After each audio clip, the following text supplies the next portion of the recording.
uno aprende a caminar en obediencia a Dios. Empezamos a entender que no se trata de nosotros, sino que se trata de Él. ¿Para qué Dios nos llamó?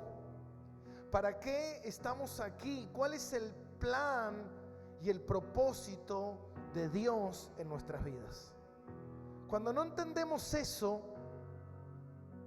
vamos a caer en el error de creer que sabemos cosas que en realidad no sabemos. ¿Por qué? Porque Dios nunca va a violentar su palabra. Nunca. Nunca. Por eso en una oportunidad, bajamos un poquito que tengo mucho como retorno y hace como un eco.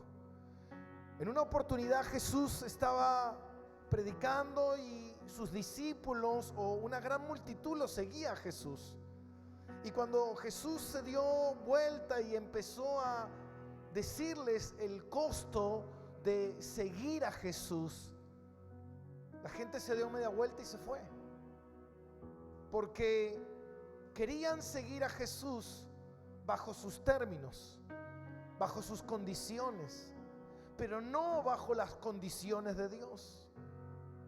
Y eso nos pasa cuando no nos discipulamos. Pero cuando nos discipulamos y aprendemos para qué Dios nos trajo, cuál es el propósito de Dios en nuestras vidas. Y yo voy a hacer un discipulado por algunos martes.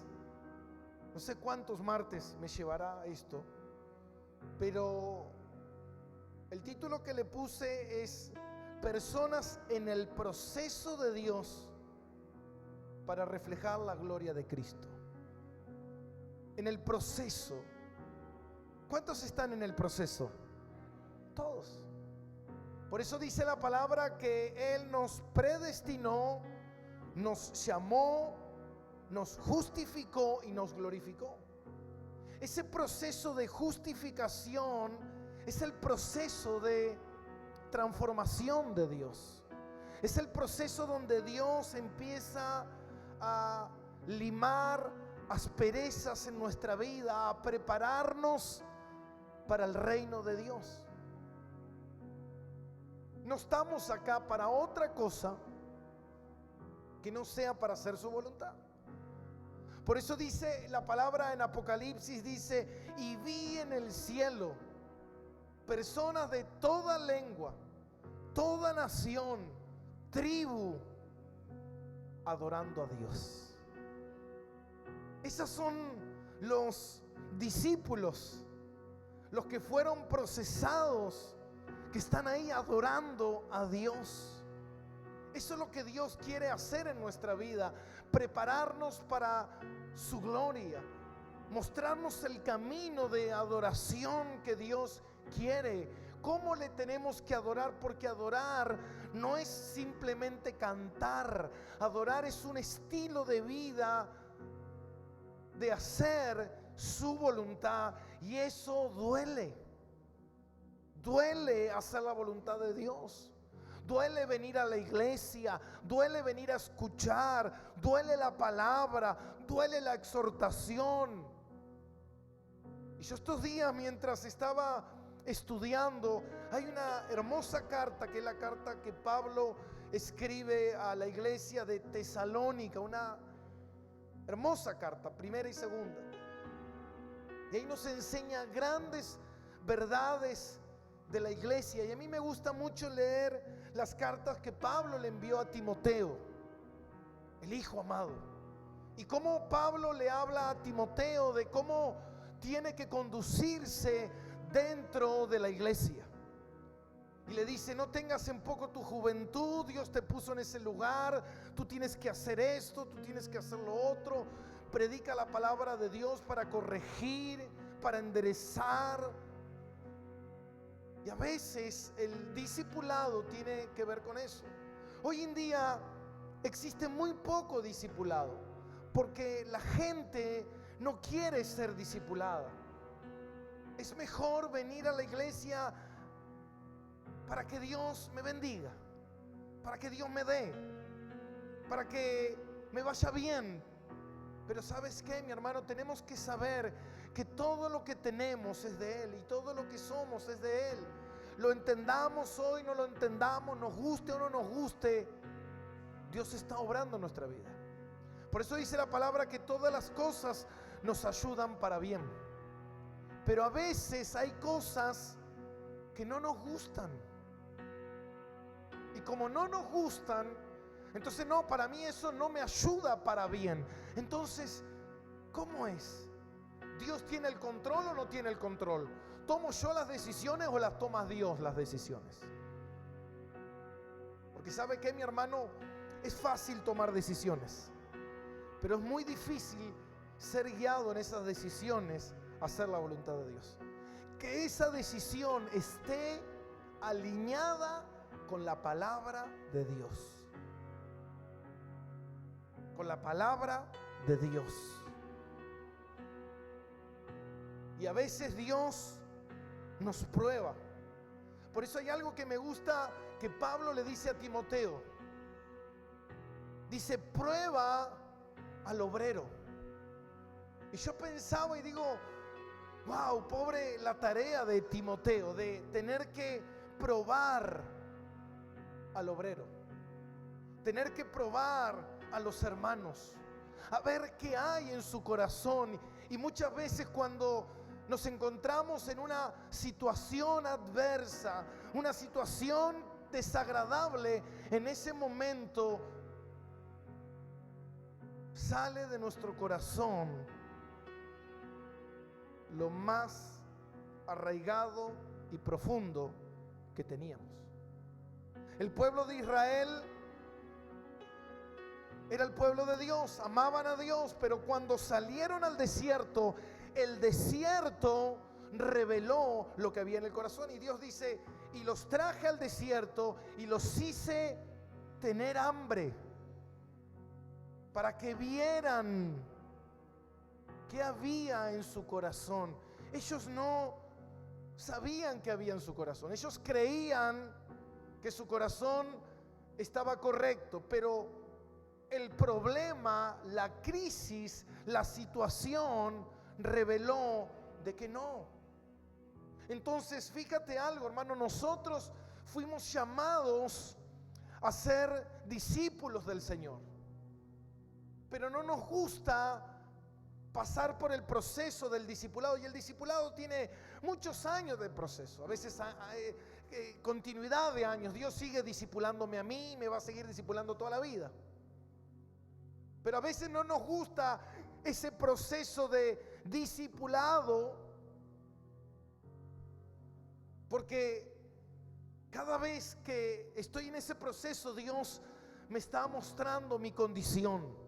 Me está mostrando mi rebeldía, me está mostrando mi enojo, me está mostrando mi falta de perdón, me está mostrando mi desagrado y así sucesivamente. Entonces, personas en el proceso de Dios para reflejar la gloria de Cristo. Eso es lo que Dios quiere, que nosotros reflejemos su gloria. Amén. ¿Sabe que hay una estadística que dice que en el mundo, mire esto, en el mundo, cada 5 minutos un cristiano es asesinado por su fe? Wow. Mientras estamos haciendo esta reunión, hace un rato fue asesinado uno, dentro de 5 minutos otro, y así sucesivamente. Los países de Medio Oriente, zonas de África, Occidente, muriendo en este momento cristianos. ¿Por qué? Porque, hermano, la fe cuesta. La fe no es barata, no es gratis. Y nosotros que estamos aquí, la pregunta es, ¿por qué Dios quiso que yo naciera en esta generación? ¿Por qué Dios quiere que yo esté aquí? ¿Para qué? Y hay un por qué, y hay un para qué. ¿Por qué Dios nos está llamando a hacer qué? ¿Qué es lo que Dios quiere que nosotros hagamos? A veces cuando yo veo dentro de la iglesia diferencias, diferentes opiniones, cuestionamientos, cosas que no edifican a la visión, entonces a veces uno se empieza a preguntar y a decir, ¿qué pasaría si fuésemos esa iglesia que está muriendo por vivir la verdad del evangelio? Si a veces pequeñas cosas nos molestan, mirándolo en el punto de vista de una persona que está muriendo por su fe, lo que nos puede pasar a nosotros son chiquiteces, son tonterías, son pequeñas cosas.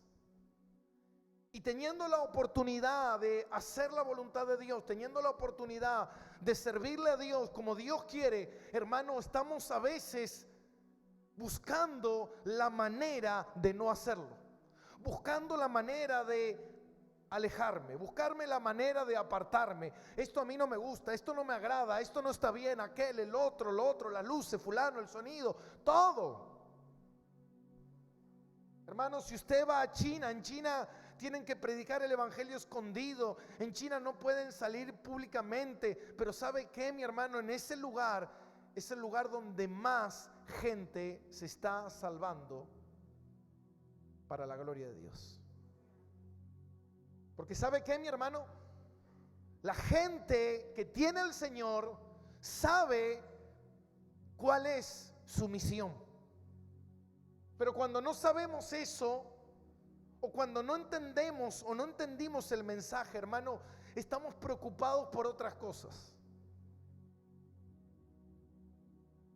Qué ilógico, ¿no?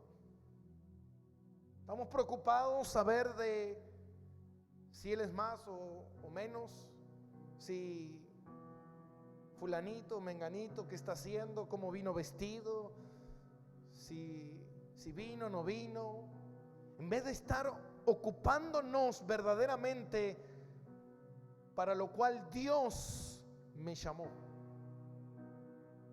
Eso es lo más importante de todo. Y eso se lo conoce como la gran comisión que Dios dio a su iglesia. La comisión, el legado, la responsabilidad, el hacer esto. Dios dijo, esto tienen que hacer. Esto es lo más importante. Es crucial, es importante. Pero a veces nos olvidamos de eso. Y estamos preocupados por otras cosas, que en vez de estar ocupados haciendo lo que Dios quiere. Yo recuerdo muchas oportunidades tener que mandar a hacer algo, decirle a algunos hermanos, salgan a evangelizar, salgan, y vos cuando decís, bueno hermano, vamos a evangelizar, y ya empieza, no, pero ¿qué día? No, yo no puedo ese día. ¿Y quién va? Y no, yo no voy si va fulano porque fulano no me cae bien, ¿Y para qué? Y si fuimos y nadie nos dio bolilla. Entonces, fíjate lo que hay en el corazón. ¿Se entiende?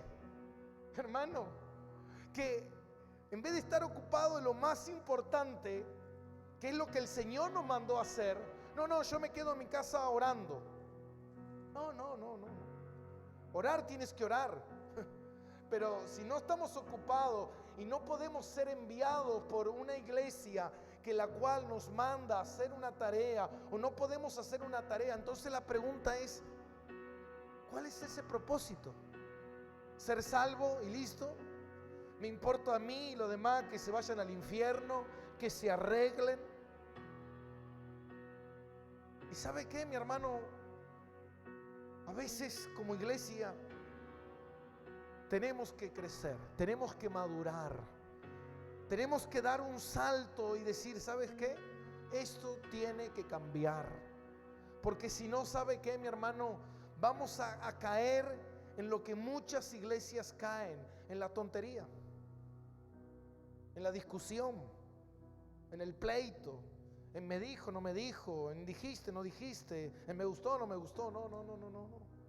Mira lo que dice en Mateo capítulo 28, versículo 16, la gran comisión. ¿Sabe quién le puso la gran comisión?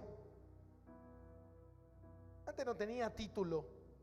San Agustín le puso la gran comisión en el siglo IV. Antes no tenía título y le pusieron la gran comisión. Pero los 11 discípulos se fueron a Galilea, al monte donde Jesús les había ordenado. Y cuando le vieron, le adoraron, pero algunos dudaban. Y Jesús se acercó y les habló diciendo: toda potestad me es dada en el cielo y en la tierra. Por tanto, id y hacer discípulos a todas las naciones, bautizándolos en el nombre del Padre, del Hijo y del Espíritu Santo, y enseñando a que guarden todas las cosas que os he mandado. He aquí, yo estoy con vosotros todos los días hasta el fin del mundo. Amén. Denle un aplauso a eso. Eso sí, es maravilloso, amén. ¿Qué es lo que Dios nos mandó a hacer? Discípulos. Ir a ser discípulos, ir a... No, lo que pasa es que por eso que si no cambiamos el concepto, de decir, no, yo vengo a la iglesia para ser bendecido. Yo vengo a la iglesia para que mi vida me vaya bien. Yo vengo a la iglesia para que Dios me sane. No. Tú vienes a la iglesia para ser parte de la comisión que Dios te llamó para eso. ¿Para hacer qué? Como dice en Hechos 1:8, y me seréis testigo.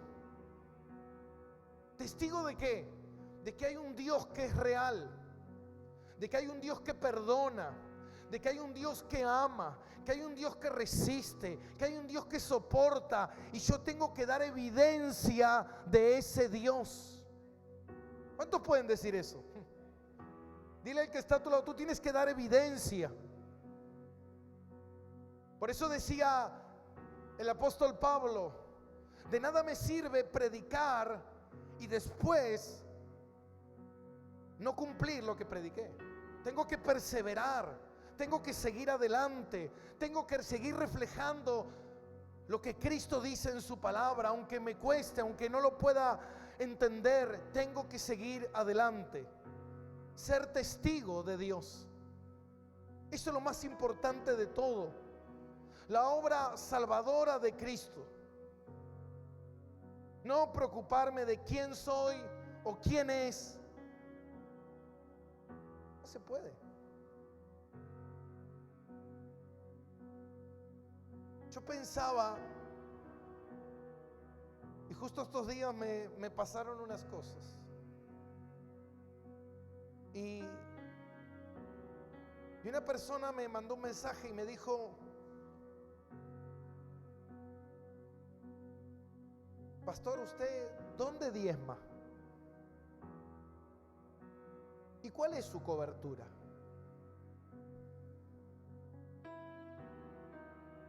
Y yo quedé helado. Y Dios me habló a mi corazón. Cuando esa persona vino destruida, atormentada, y en esta iglesia fue liberada, fue sanada, conoció a Cristo, su vida cambió. Nunca me preguntó: ¿dónde usted diezma y cuál es su cobertura? ¿Se da cuenta? Pero cuando todo eso ya lo tengo, empezamos a cuestionar en vez de seguir haciendo. Y yo dije: voy a responder lo que Dios me ponga en el corazón. Y estuve orando. Y yo le dije: ¿sabes qué? ¿Sabe quién es mi cobertura? Dios. Él me mandó a hacer esto. Si tienes un problema, habla con mi jefe. Y yo le pregunto y le dije: ¿dónde diezmas tú? En la iglesia. ¿Sabes dónde diezmo yo? En la iglesia. Mi esposa sabe dónde diezma, en la iglesia. Pero ¿sabe qué, mi hermano? Cuando nos olvidamos de estas cosas, empezamos a hacer cosas que no deberíamos hacer. Es como que no pasamos la prueba de ser aprobados por Dios, de poder ser enviados por Dios para hacer una tarea. El llamado de Dios no tiene que ver con nosotros, y esto es lo más importante de todo. Yo no estoy acá por mí. Y Dios es testigo, porque si fuese por mí me hubiese dedicado a otra cosa, estaría haciendo otra cosa. Quizás estaría en una iglesia sentado, escuchando la palabra, creciendo en el Señor, pero atendí al llamado de Dios. Ese llamado de Dios que a veces algunos me quieren hacer dudar de que Dios me llamó.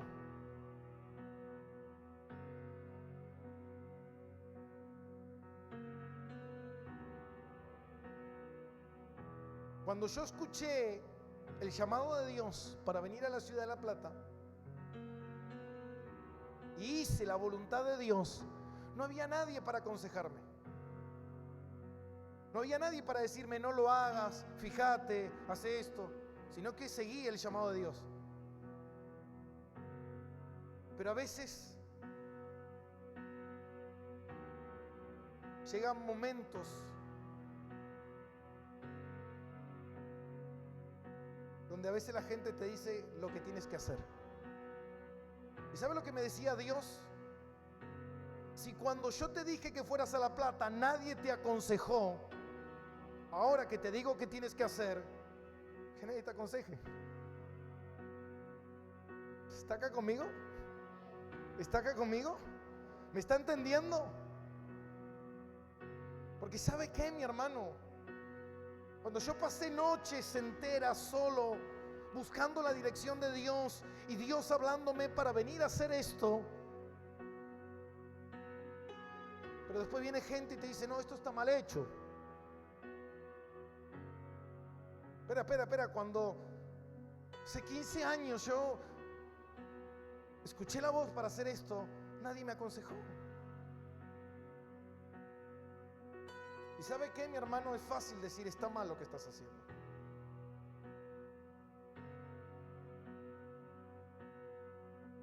¿O no?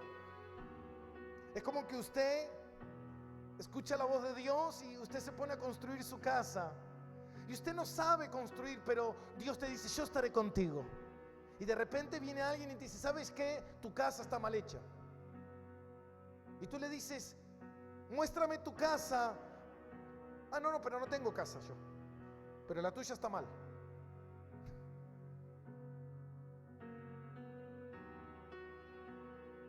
No concuerda con los principios de Dios. No concuerdan. Por eso tenemos que trabajar donde Dios nos puso a trabajar. Si no, entonces yo siempre le digo esto a la gente. ¿Cómo? ¿En un momento Dios te guió y en otro momento Dios no te guió? ¿En un momento está bien y en otro momento está mal? ¿Cómo es el tema? Evangelizar no tiene que ver con llenar una iglesia. Por eso el otro día poníamos esto. Mira, hoy estuve en el centro y pasé por un lugar que me llamó mucho la atención y vi una iglesia enorme en Capital. Y dije, wow, qué lugar tremendo.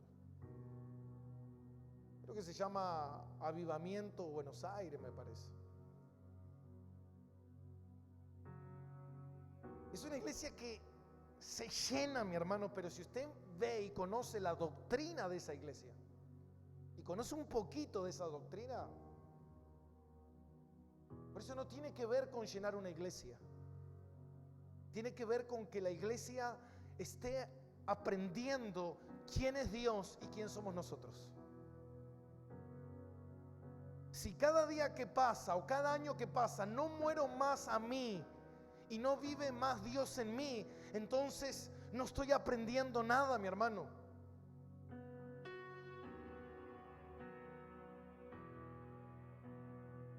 Si para hacer algo todo lo cuestiono, entonces imagínese de qué manera estoy dispuesto a morir por la causa de Cristo. Y yo este discipulado lo tomé de un libro de Kevin DeYoung, que es un gran teólogo, que el libro se llama ¿Cuál es la misión de la iglesia? Y eso es lo que quiero ir enseñando todo este tiempo. Porque si no aprendemos esto, hermano, no podemos hacer lo correcto. Es importante ir aprendiendo esto, es importante entender cuál es la misión de la iglesia, cuál es el propósito de la iglesia. Y en ese libro, él habla o hace 7 preguntas. Y esas son las preguntas que nosotros vamos a ir trabajando a medida de este discipulado, que es ¿cuándo, quién, qué, cómo, dónde, a quién y para qué? Esas son las 7 preguntas. ¿Cómo, quién, qué, cómo, dónde, a quién y para qué? Y esas preguntas nos van a conducir a entender más la gran comisión y la gran responsabilidad que tenemos como hijos de Dios. Hermanos, hay una gran responsabilidad. Yo a veces pienso y digo, si la gente supiera la gran responsabilidad que yo tengo,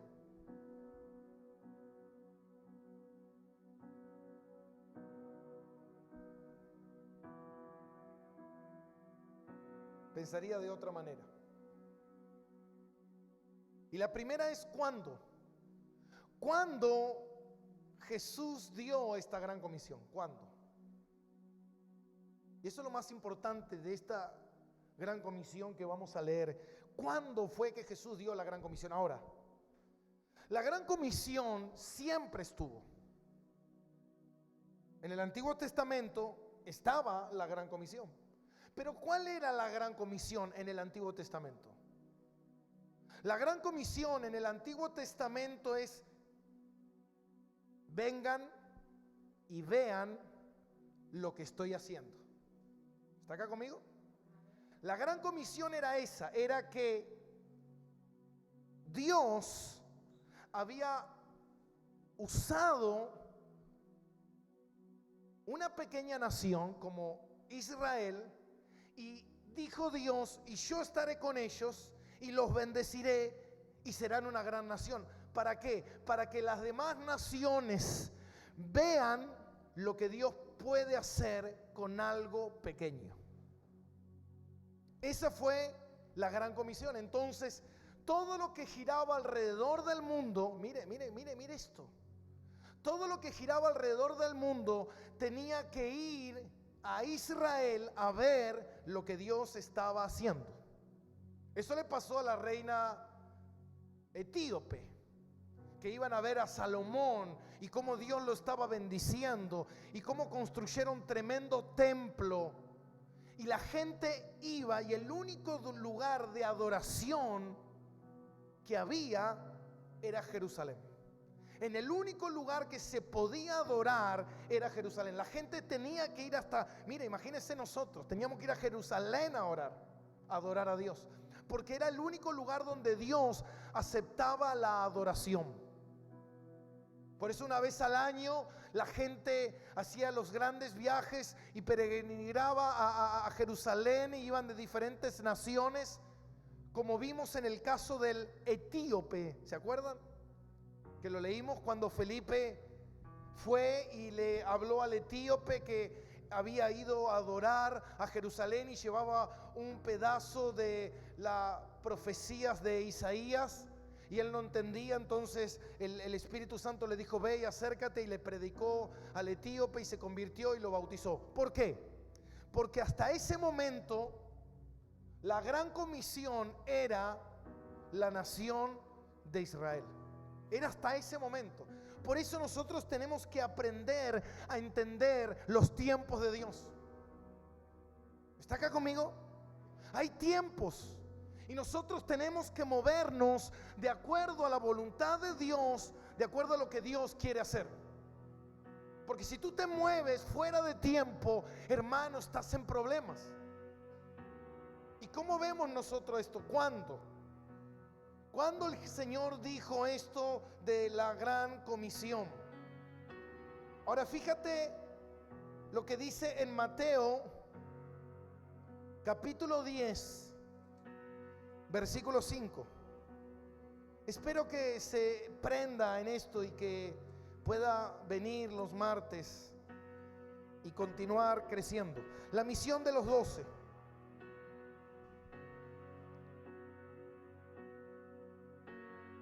Y a estos 12 envió Jesús y les dio instrucciones diciendo: por camino de gentiles no vayas, y en ciudad de samaritanos no entres. Hasta ahí.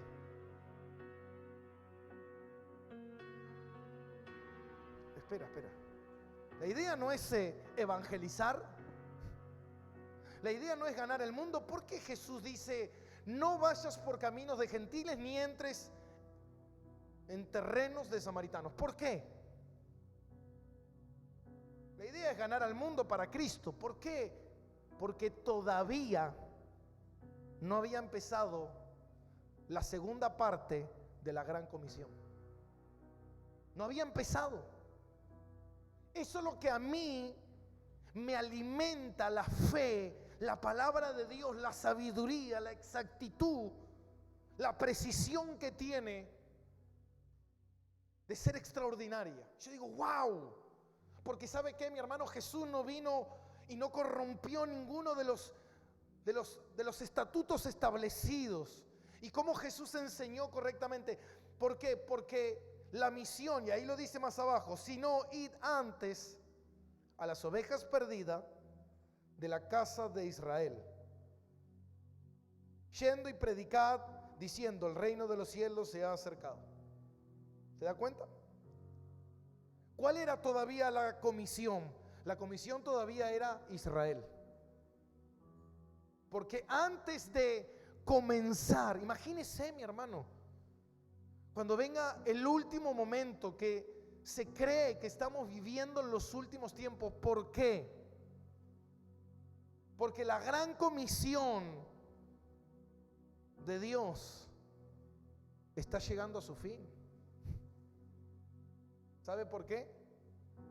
Porque ya queda poco terreno por evangelizar. Ya las pocas naciones donde era imposible entrar, Dios en estos últimos 100 años hizo que el evangelio entrara. Por eso, hasta lo último de la tierra, id y haced discípulos hasta lo último de la tierra. ¿Y saben lo que dicen los grandes teólogos? Que esto es lo último de la tierra. Lo último de la tierra es América del Sur, parte de Oceanía y parte de África. Es lo último de la tierra. Argentina no le dicen el fin del mundo. Mira si no estamos en el lugar donde Dios quiere que estemos.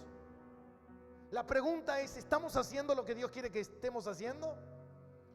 Ese es el problema. Quizás estamos como le pasaba al pueblo de Israel. Estaban ahí, la gran comisión iba a cambiar, pero ellos estaban papando mosca.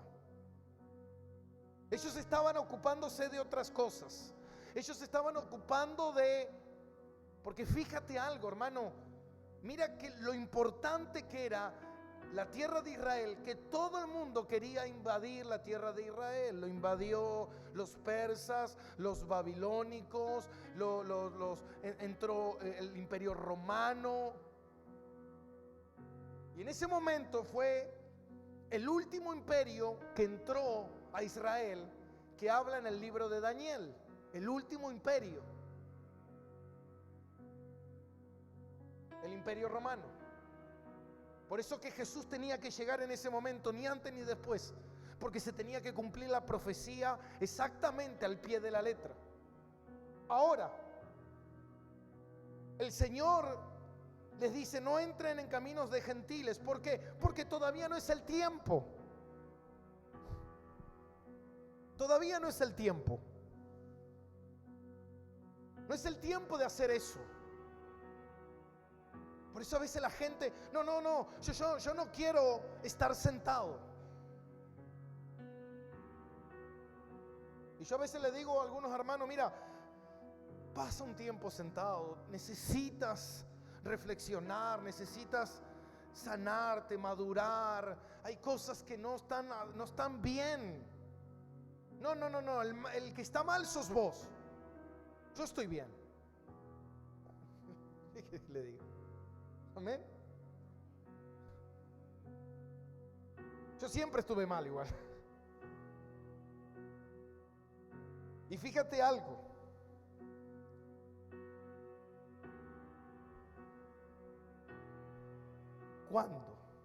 ¿Cuándo les dio esta gran comisión? Y volvamos a Mateo.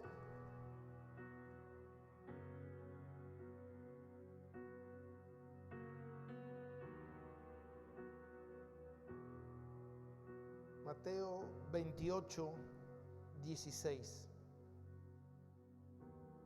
¿Cuándo fue que le dio la gran comisión? Y esto es importante, mire. Pero los 11 discípulos se fueron a Galilea, al monte donde Jesús les había ordenado. Jesús todavía no le dio la gran comisión, la segunda parte, si primeramente ellos no iban a donde Jesús le había dicho que fueran. Amén. Por eso Jesús siempre nos manda a hacer algo, o nos manda a congregarnos, o cuando Él nos rescata nos pone en una iglesia para ser formados. Pero muchas veces no nos dice cómo. Por eso yo leí el otro día el caso de Abraham. Y cuando Dios se le presentó a Abraham y le dijo: deja tu tierra y tu parentela y vete al lugar donde yo te mostraré. Imagínese que Dios le dice esto. Y uno dice: ¿y a dónde? ¿A dónde? No, tú ve. Después te digo. Porque eso es fe. ¿Está acá conmigo? Eso es fe. Yo me acuerdo en una oportunidad, yo estaba, antes de empezar con la cuestión del ministerio, yo me acuerdo estaba trabajando y un día Dios me habla y me dice: renuncia porque quiero que me sirva. Y yo le dije: ¿dónde? No, tú renuncia. Yo me acuerdo que yo le dije: ¿y cómo voy a vivir? ¿Y cómo voy a comer? Y Dios me dijo: mira, yo lo voy a hacer. Esto es lo importante de Dios. Cuando tú obedeces, la obediencia, hermano, es fundamental. Por eso a veces hay gente que me dice: no, yo estoy haciendo esto. Y yo le digo: mira, eso no es obediencia. Eso es tu deseo, pero no la obediencia de Dios. Porque ¿sabes qué? Cuando hay una obediencia de parte de Dios, el Espíritu Santo marca, el Espíritu Santo guía, el Espíritu Santo muestra. Amén. ¿Y sabe qué, mi hermano? ¿Cuándo vino esa gran comisión? Ellos estaban ahí y Dios les dijo: vayan al monte donde Jesús les había ordenado. Y cuando le vieron, versículo siguiente, fueron de Galilea al monte, y cuando le vieron, ¿qué dice? ¿Qué hicieron? Le adoraron. Hermano, nunca Dios nos puede dar una tarea si primeramente no sabemos lo que es adorar. ¿Sabe lo que es adorar? Adorar es obedecer. Dios se agrada de esa adoración, la obediencia. ¿Cómo Dios nos puede enviar a hacer algo si primeramente no sabemos adorar? Muchas veces la gente quiere hacer cosas sin adorar a Dios, sin saber lo que es la adoración. Y adorar no es cantar. Adorar es tener un estilo de vida sumiso, rendido a Dios, obedeciendo. Eso es la adoración. Pero fíjate algo, dice también ese versículo, pero algunos ¿qué? Algunos adoraron y otros ¿qué? Dudaban. ¿Y sabe lo que es la duda? La duda, imagínate, mi hermano, dudaban de Jesús que había resucitado. Estaban dudando de Jesús ahí. Imagínese si no duda hoy en día la gente. Si no duda la gente.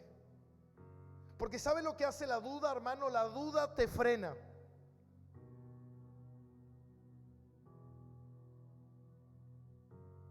La duda te frena. ¿Y sabe por qué? ¿Sabe por qué la gente duda? Silencio, por favor. ¿Sabe por qué la gente duda, mi hermano? Porque no cree, porque no tiene fe. Por eso la gente duda. La gente duda, por eso Jesús le decía, hombres de poca fe. ¿Por qué? Porque están dudando. ¿Por qué están dudando, mi hermano? ¿Sabe por qué dudan? Por eso a veces hay gente que dice, no, ¿sabes qué? Yo no sé si esta iglesia es de Dios, estoy dudando. Yo no sé si este pastor es de Dios, estoy dudando. Yo no sé si Dios está aquí, estoy dudando. Yo no sé si lo que se predica está bien, estoy dudando. ¿Por qué? ¿Por qué hay duda? Porque no estoy interesado en las cosas de arriba, sino estoy interesado en las cosas de la tierra.